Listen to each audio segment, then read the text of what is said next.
Blondie. Nice to meet you. Hi, nice to meet you. I'm Man. Tim. I'm Tim. Welcome to the last of the USSR, an interesting place to finish over Transnistria, and it's really the last of the Soviet Union, and a very crazy place. 咁我而家跟佢咧就係去買呢個火車飛，有咗啦，so get the train ticket。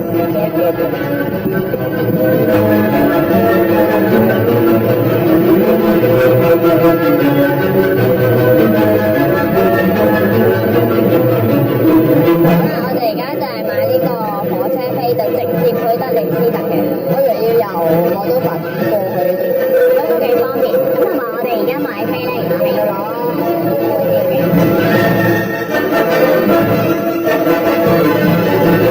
搞笑啊！真係一落機就係見到好多呢個人養魚人，即係個鼻好尖，跟住個眼好深嘅。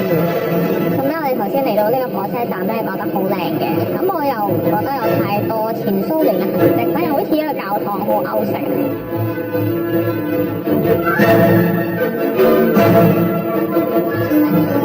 耶！買咗火車飛啦，我哋啱啱佢250蚊呢度錢，烏克蘭錢，真係9蚊美金一張飛啦，亦都真係80零蚊港紙，咁 OK 啊！好買嘢食，跟住上車。我哋嚟到烏克蘭嘅第一餐啊，係咩？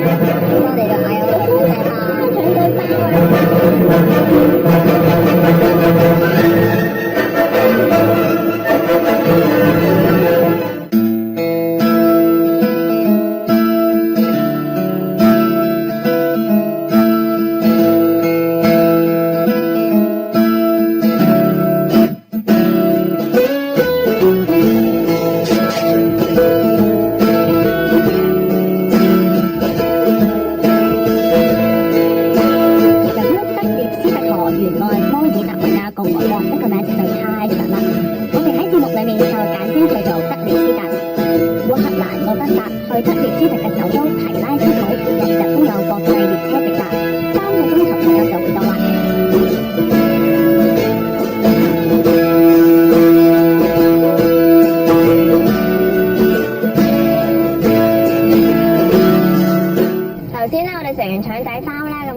去咗一個好懷舊嘅火車站，跟住然之後就上咗呢一架，好似我哋以前好舊嗰啲英式火車咁樣咧，上到嚟感覺好得意喎，即係舊得嚟，但係佢又維持得好好，啲地板又好靚啊，然之後嗰啲窗簾啊，出面嘅風景啊，所以喺度聽歌啊睇書係一流嘅真係。Hi Tim, why keep you staying here? What is this place?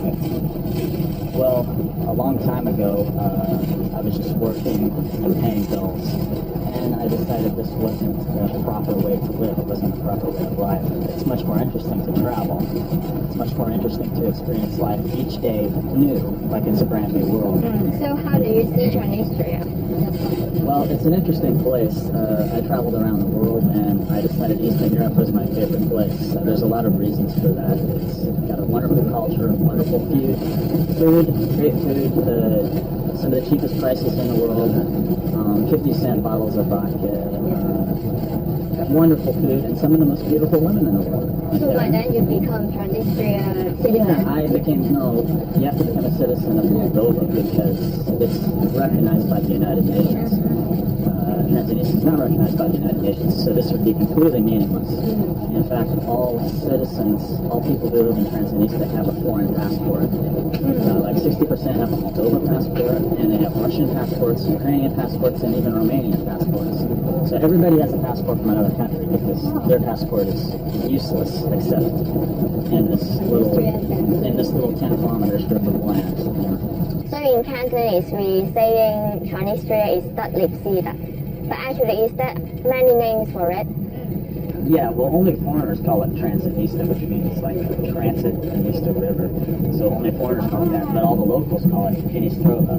Dnistrova. Yeah, so the official name is actually Dnistrova Moldova Republic. Wow, so long! So long, yeah. 咁呢個地圖上不斷就有國家其實有好多名。How the people call themselves? How the citizens refer themselves as? Because there are so many names. Well, they would say Dnistrova.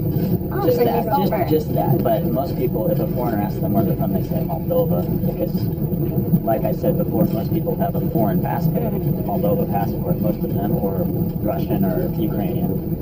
So, but most people, because they know foreigners don't know anything about this place and don't even know where it is, and don't even know where Moldova is, most of them. 火車離開烏克蘭邊境嘅時候，會有當地嘅移民官上車幫大家本護照給個出境印。但係喺德涅斯特方面，就要去到當地嘅火車站先至會同你做入境手續啦。唔理你揸咩護照，當地都會俾你有10個小時嘅免簽。但係如果好似我哋咁想留耐啲，就要向當地嘅入境處登記。大部分嘅酒店都可以幫你搞掂晒，收翻少少服務費咁就得啦。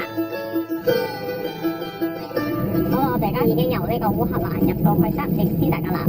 I got the stamp from Ukraine, but no one ever checked us in. Yeah. Yeah, it's a very interesting situation that has been going on for 26 years here.